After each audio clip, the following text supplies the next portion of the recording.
오늘 함께 나눌 하나님의 말씀은 창세기 28장 10절에서 22절까지 말씀입니다. 창세기 28장 10절에서 22절 말씀입니다.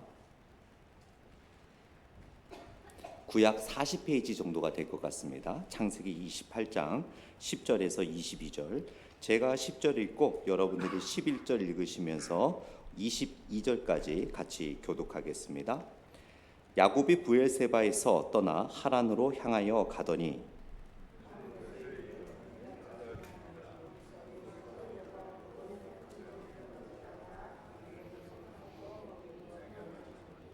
꿈에 본즉 사닥다리가 땅 위에 서 있는데 그 꼭대기가 하늘에 닿았고 또 본즉 하나님의 사자들이 그 위에서 오르락내리락 하고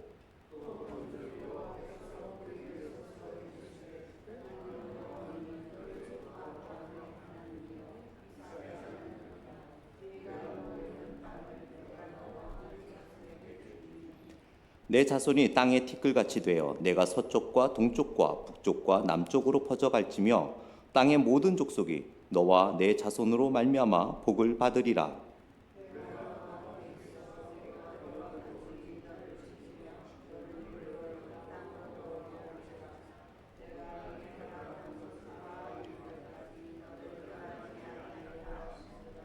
야곱이 잠이 깨어 이르되 여호와께서 과연 여기 계시거늘 내가 알지 못하였도다.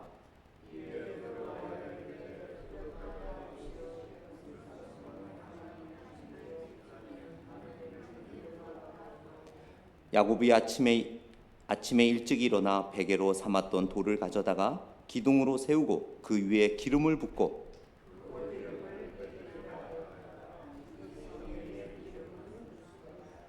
야곱이 서원하여 이르되 하나님이 나와 함께 계셔서 내가 가는 이 길에서 나를 지키시고 먹을 떡과 입을 옷을 주시어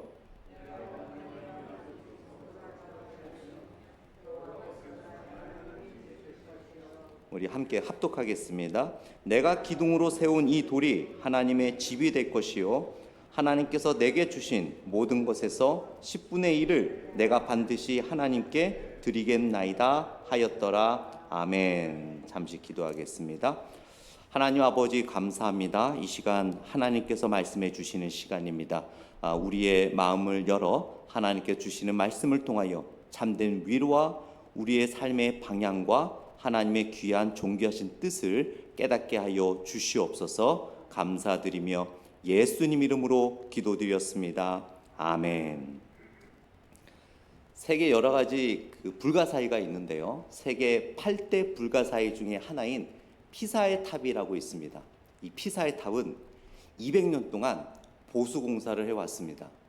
1980년도에 300억이라는 액수의 돈을 들여 피사의 탑 보수를 했어요. 그런데 많은 전문가들은 결국 언젠가는 이 피사의 탑은 많은 돈을 들여서 보수를 하더라도 결국 무너질 것이다 라고 예측을 합니다. 그 이유는 보수하는 기술이 부족해서가 아니에요. 보수하는 돈이 없어서가 아닙니다. 결국 문제는 피사의 탑이 근본인 집안에 문제가 있습니다. 그 집안은 딱딱한 땅이나 돌이 아니라 그 집안은 모래이기 때문이에요. 그래서 아무리 돈을 들이고 아무리 보수를 해도 언젠가는 그 피사의 탑은 무너질 수밖에 없다라는 겁니다.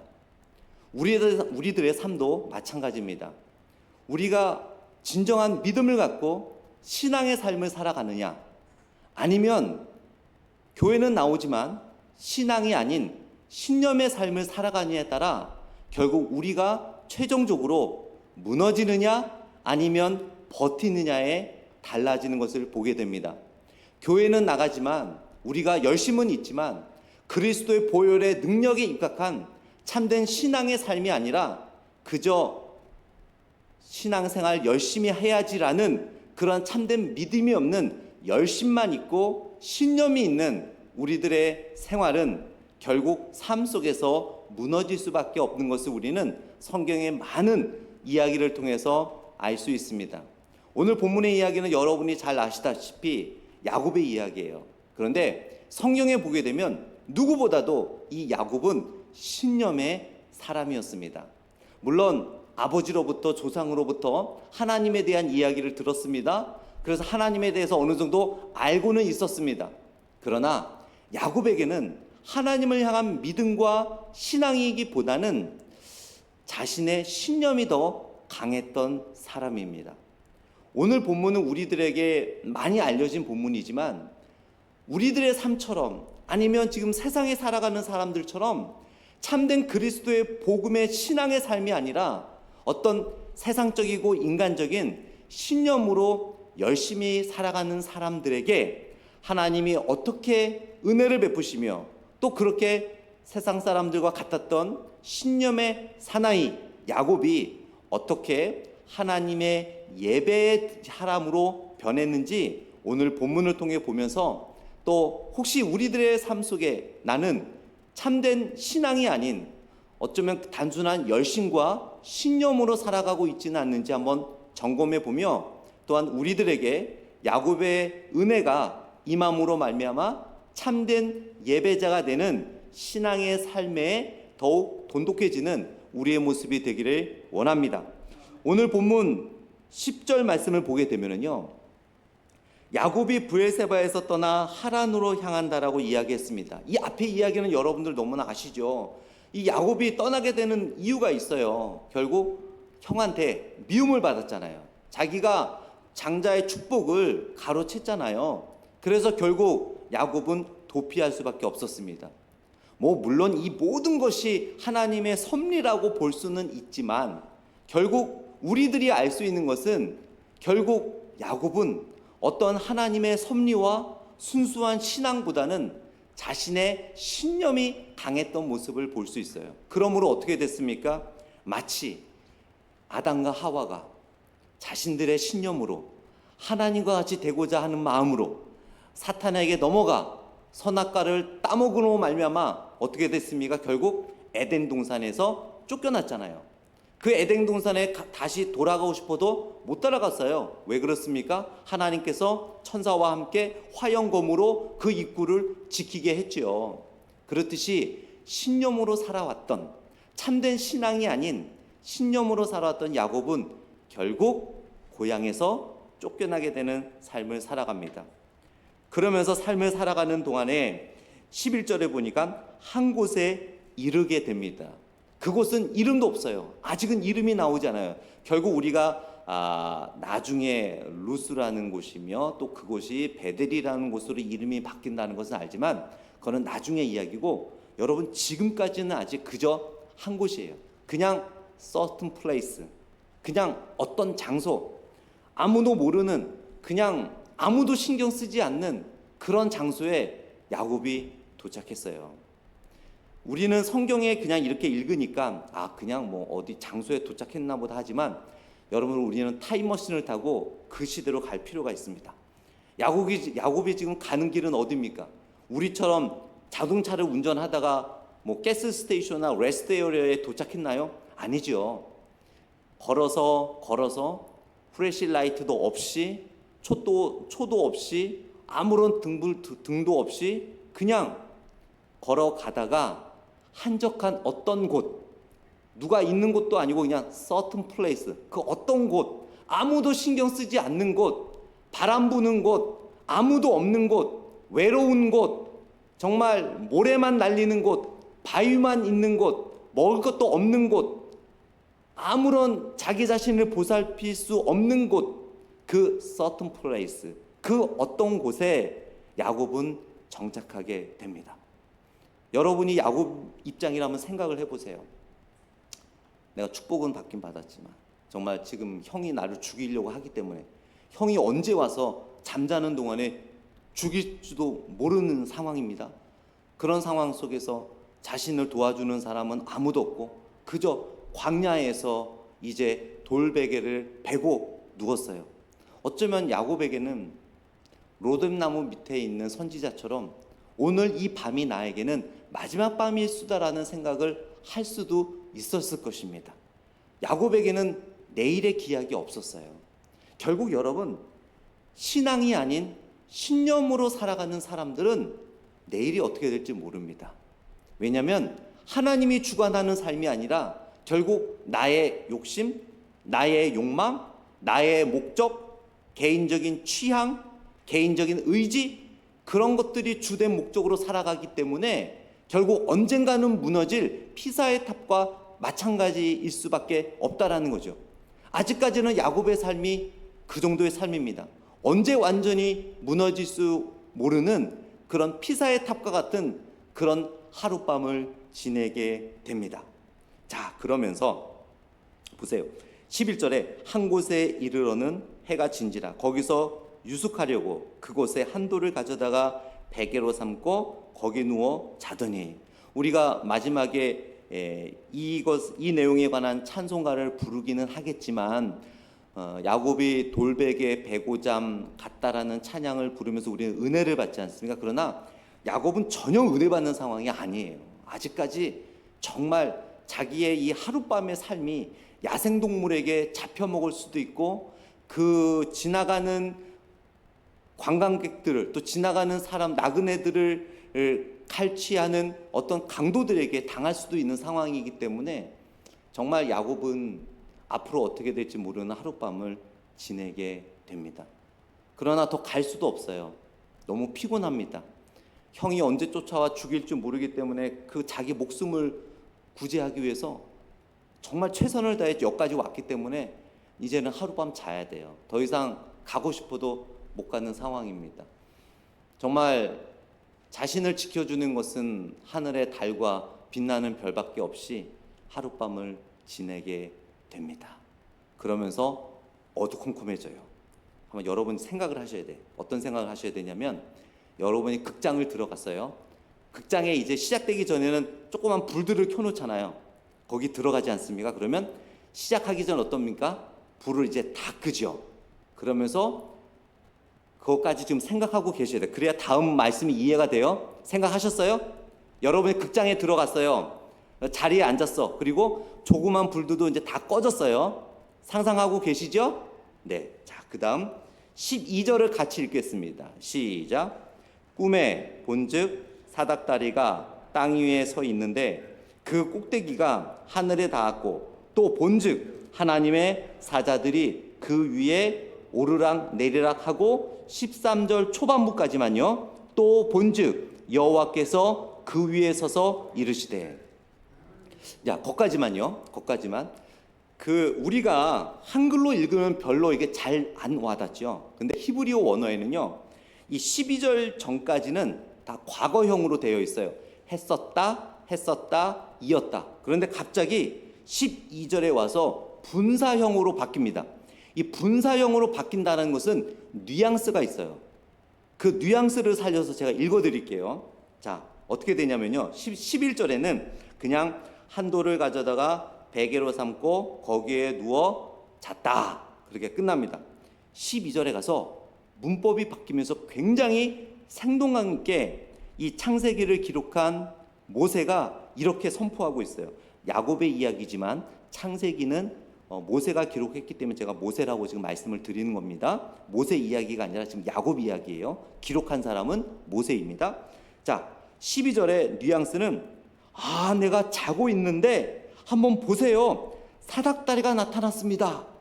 그리고 그 사닥다리를 오르락 내리락 하는 사자들, 천사들이 있어요. 그런데 그 위에 바로 여호와 하나님이 보이는 게 아니겠습니까? 라고 이런 감탄조로 이야기하고 있는 거예요. 자, 이거를 실질적으로 표현해 드리면 이런 장면입니다.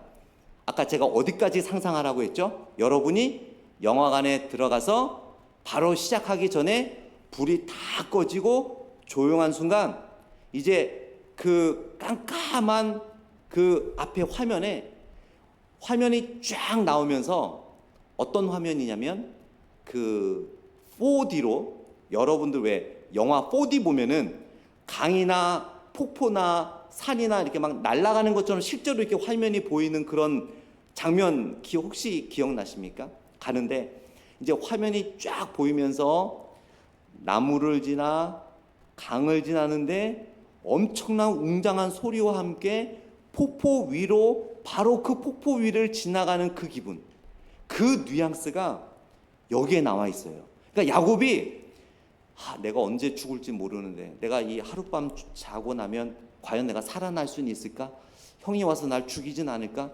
야생동물이 날 죽이진 않을까? 하면서 거의 자포자기한 식으로 눈을 감고 잠이 들었는데 꿈을 꿨는데요. 마치 그 깜깜한 영화 상영장에 그 빛이 확 비치면서 웅장한 소리가 나면서 숲을 지나 강을 지나 마지막 골인 그 폭포 위에 가면서 엄청난 소리가 들린 것처럼 야곱은 꿈에서 사닥다리가 보였고 거기에 왔다 갔다 하는 천사들이 있었고 그 위로 올라가니까 여호와 하나님이 거기에 계셨습니다라고 그 웅장하고 화려한 장면을 표현하고 있어요. 이거 말로 표현이 잘 안 되네요, 여러분. 이거를 진짜 상상은 되시죠? 이게 그냥 한글로 읽으면 이게 뉘앙스가 안 와요. 야곱은 거기서 깜짝 놀랐습니다. 여러분, 우리가 화면으로만 봐도 막 소름이 돋지 않습니까? 그런 장면을 보게 되면 절벽을 간다든지 화면 속에서 폭포 위를 지나간다든지 그러면 막 소름이 확 돋습니다. 야곱이 소름이 돋았어요. 그냥 사닥다리네? 천사가 왔다 갔다 하네? 거기에 여호와 하나님이 계시네라는 영적인 놀램을 야곱은 갖게 됩니다. 그러면서 야곱은 꿈을 꾸면서 결국 야곱에게 하나님께 주시는 메시지가 있죠.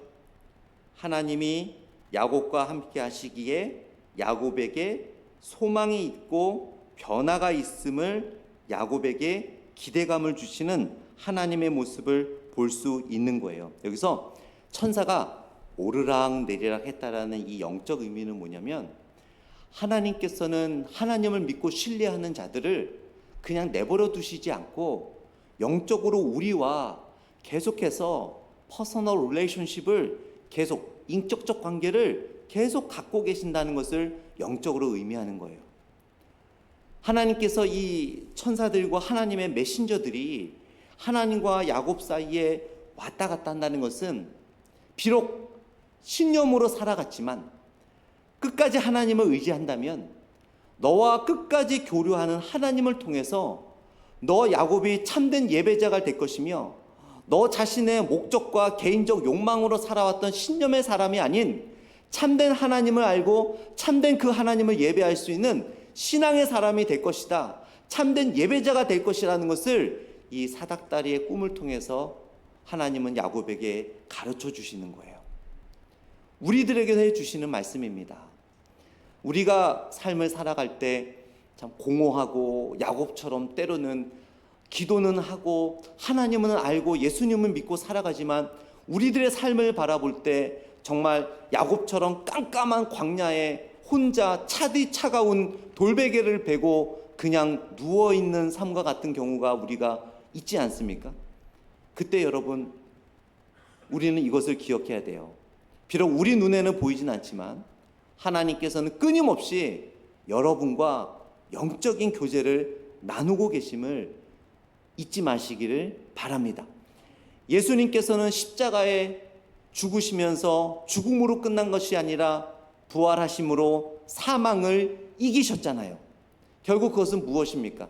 어떤 상황 속에서도 하나님께서는 그리스도의 능력으로 야곱이 잠들어 영원히 그곳에서 잠들게 하지 않고 결국 야곱이 깨어 참된 예배자가 된 것처럼 우리의 상황을 깨어주시고 우리 상황을 변화시켜 주신다는 사실을 믿고 살아갈 때 우리는 야곱과 같은 과거의 신념인이 아닌 참된 신앙으로 살아가는 참된 예배자가 될 줄 믿습니다.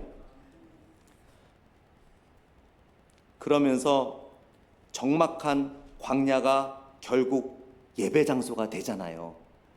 우리 15절 말씀을 한번 보겠습니다. 15절 말씀을 보게 되면 우리 함께 읽을까요? 시작. 내가 너와 함께 있어 내가 어디로 가든지 너를 지키며 너를 이끌어 이 땅으로 돌아오게 할지라. 내가 내게 허락한 것을 다 이루기까지 너를 떠나지 아니하리라 하신지라. 야곱이 누워있던 곳, 적막한 곳입니다. 어둠의 곳입니다. 물이 없는 곳입니다. 음식이 없는 광야였습니다. 메마른 사막이었습니다. 그런 곳이 어떻게 예배하는 곳이 되었습니까? 나중에 보면 결국 그곳을 베델이라 하며, 베델, 하나님의 집이라는 이름을 내며 그곳에 돌을 세우고 하나님을 예배하는 곳으로 바꾸잖아요. 신념의 사람이 어떻게 신앙의 사람이 되었습니까? 어떻게 적막한 이 곳이 어떻게 예배하는 곳이 되었습니까? 야곱의 노력이었습니까? 아니었습니다. 하나님의 은혜였죠. 어떤 은혜였습니까? 다시 한번 15절에 보게 되면 내가 너와 함께 있겠다. 내가 너를 지키겠다. 내가 내게 허락한 것을 다 이루기까지 너를 떠나지 아니하리라라는 하나님의 약속이었습니다.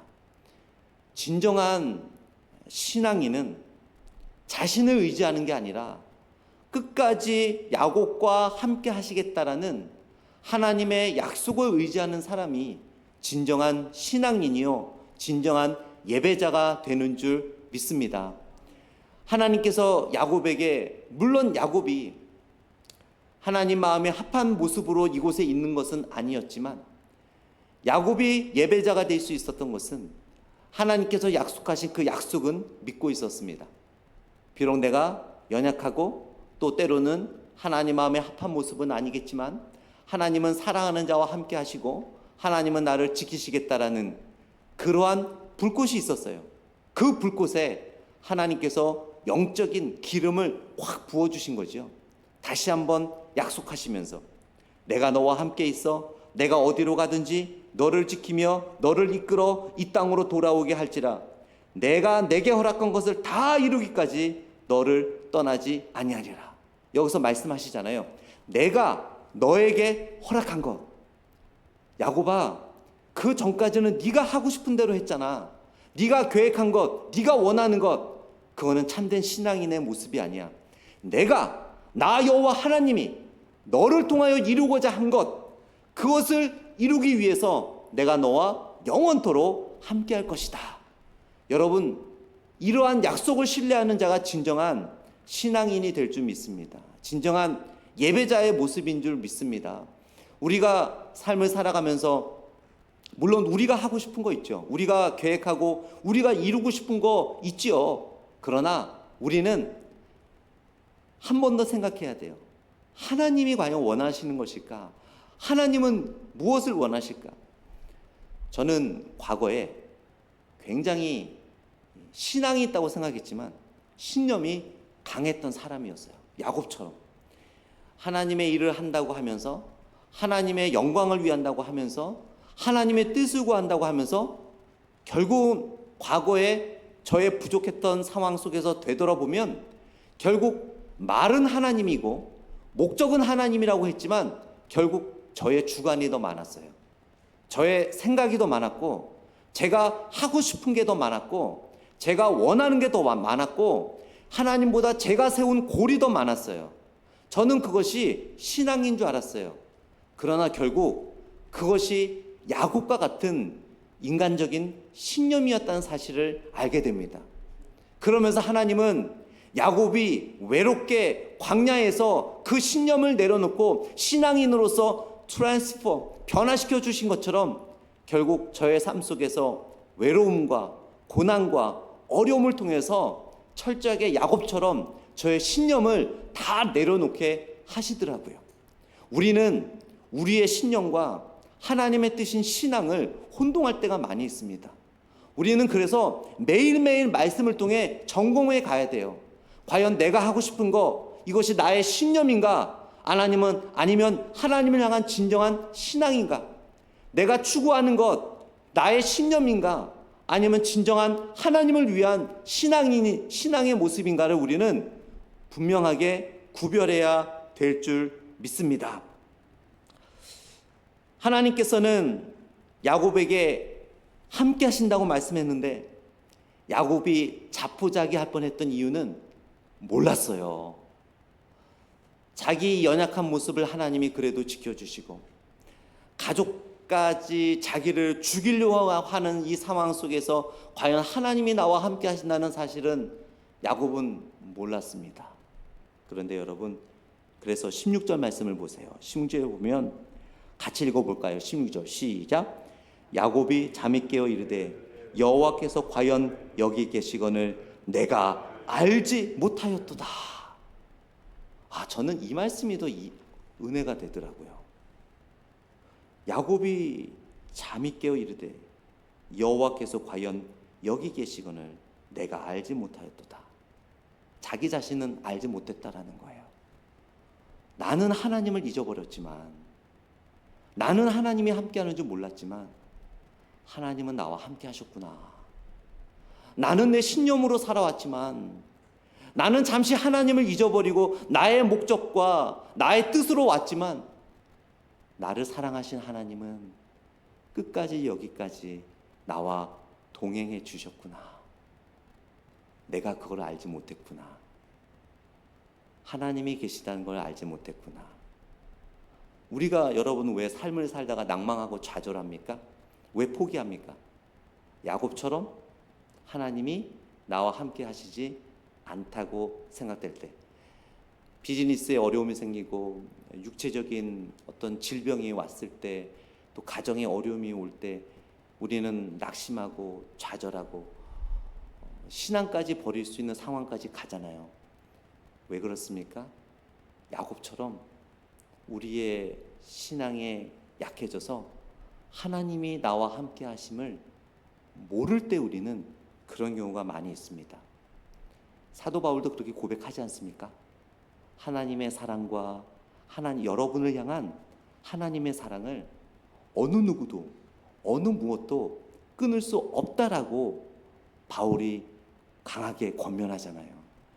물론 우리가 신앙생활을 하면서 죄 지을 수 있어요, 여러분. 우리는 연약하기 때문에. 그러나 그것 때문에 여러분 낭망하고 좌절하지 마십시오. 그 순간에도 야곱과 함께 하셨던 하나님, 여러분과 함께하고 계심을 기억하시기 바랍니다.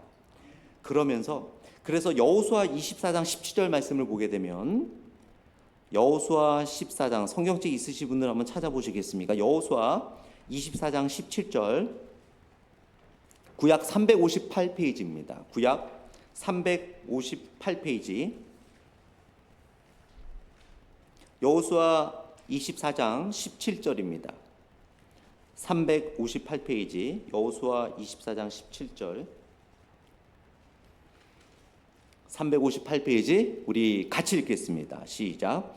이는 우리 하나님 여호와께서 친히 우리와 우리 조상들을 인도하여 애굽 땅 종되었던 집에서 올라오게 하시고 우리 목전에서 그 큰 이적들을 행하시고 우리가 행한 모든 길과 우리가 지나온 모든 백성들 중에서 우리를 보호하셨으며.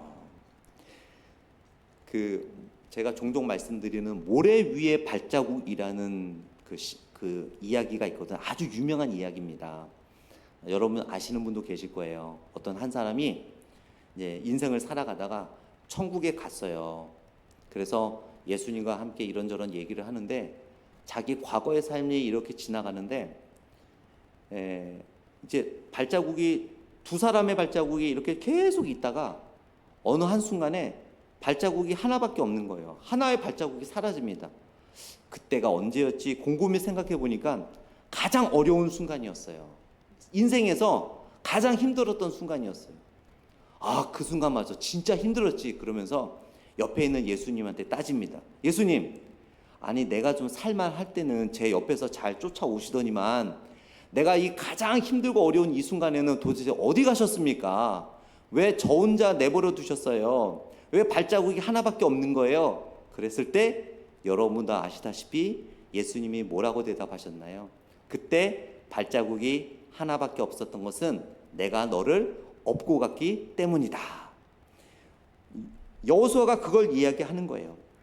24장 17절 말씀을 통해서 수많은 일들이 있었는데 거기에는 우리가 알지 못하는 기적들도 있었고 우리가 눈치채지 못하는 여러 가지 일들이 있었는데 다 그것이 바로 여호와 하나님이 우리를 지켜주시고 보호해 주셨기 때문이다 라고 여호수아가 그렇게 권면하고 있습니다.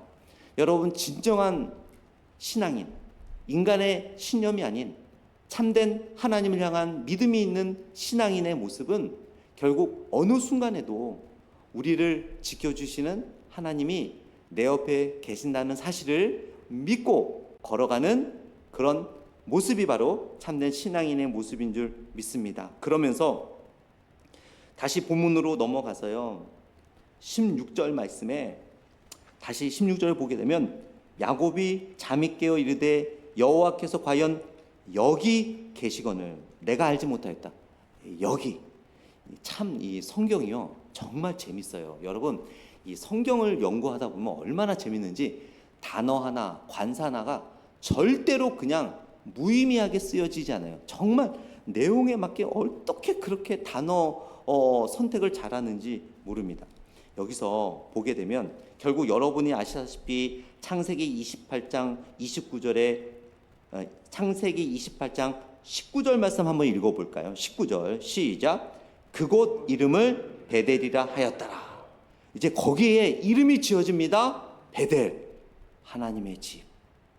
그런데요, 여기에 성경에 보게 되면 오늘 28장 11절에 보세요. 한 곳에 이르러 certain place, 그냥 어떤 곳, 진짜 별 볼 일 없는 곳이라는 의미예요.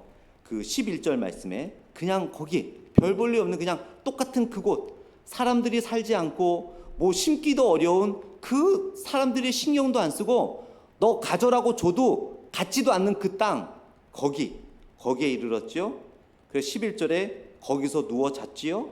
그리고 16절에 여호와께서 여기 계신다고 이야기하지요. 또 17절에 이에 두려워하여 이르되 두렵도다 이곳이여라고 하지요. 그리고 17절에 그곳이라고 하지요. 그러다가 그곳이 어떻게 됩니까? 베델이라는 이름을 갖게 되는 거예요. 이게 굉장히 영적인 의미가 있어요. 버려진 땅, 아무도 신경 안 쓰는 땅, 정말 바람과 모래와 바위밖에 없는 땅, 뭘 심어도 나지도 않는 땅, 음식도 없고 물도 없고 사람도 안 살고 누가 땅을 줘도 갖지도 않을 땅, 형편없는 그곳이 어떻게 됩니까? 베델로 바뀌어요. 하나님을 예배하는 장소로. 우리가 지금은 하나님을 예배하고 사도 바울은 우리가 하나님의 성전이라고 이야기합니다. 여러분, 우리의 과거의 모습이 어떤 모습이었나요? 바로 그곳이었어요. 그 certain place. 정말 하나님에게 나아가도 하나님이 받아주지 않을 죄인, 정말 누구에게도 자랑할 수 없는 죄인, 어느 누구에게도 자랑할 수 없었던 우리의 모습. 그러나 성경에 보면 예수님께서 여전히 우리가 죄인이었을 때 십자가에 돌아가심으로 말미암아 그런 certain place, 버려진 땅과 같은 우리를 베델, 하나님을 예배하는 예배의 거룩한 장소로 변화시켰던 것처럼 그리스도의 보혈로 성령님을 통해 예수님이 우리와 하나님이 야곱과 함께 하셔서 이 땅을, 버려진 땅을 예배의 장소로 변화시켰던 것처럼 우리를 예배자로 변화시켜 주셨다라는 사실입니다. 야곱이 얼마나 감동스러웠을까요? 버려진 땅, 아무것도 없는 땅, 사람들이 거들떠 보지도 않는 그 땅에서 하나님이 임재하시고 하나님이 함께 하신다는 것을 깨달아서 거기에 돌을 세워놓고 기름을 부으며 베델이라 이름하는 예배 장소로 변화시켰을 때 그 감동, 그 이후로 계속 이 장소는 하나님을 예배하는 곳으로 이어지지 않습니까? 이것이 바로 진정한 신앙인의 과거의 모습이었다가 현재로 변하는 그런 모습인 줄 믿습니다. 이 평범한 이곳이 바로 예배 장소로 바뀌었어요. 버려질 것 같은 우리들이 정말 죄악에 온 몸을 덮여 있었던 우리가 참된 예배자로 변화가 된 것입니다. 그러면서 18절을 보게 되면 여러분, 야곱이 기둥을 세우고 그 위에 기름을 붓습니다. 그것은 하나님께 온전히 드린다라는 그러한 헌신이죠. 그러면서 21절에 우리 21절 말씀 같이 읽겠습니다. 시작. 내가 평안히 아버지 집으로 돌아가게 하시오면 여호와께서 나의 하나님이 되실 것이요. 그러면서 22절 맨 마지막에 내게 주신 모든 것에서 10분의 1을 내가 반드시 하나님께 드리겠나이다. 여기서 중요한 또 메시지가 있어요, 여러분. 그냥 열심으로 살아가는 종교인이 아니라 참된 신앙인은 예배의 모습이 변화돼요. 야곱을 보세요. 그냥 예배만 드리는 것이 아니라 어떻게 했습니까? 11조를 드립니다. 진정한 신앙인은 하나님께 헌신하는 자입니다.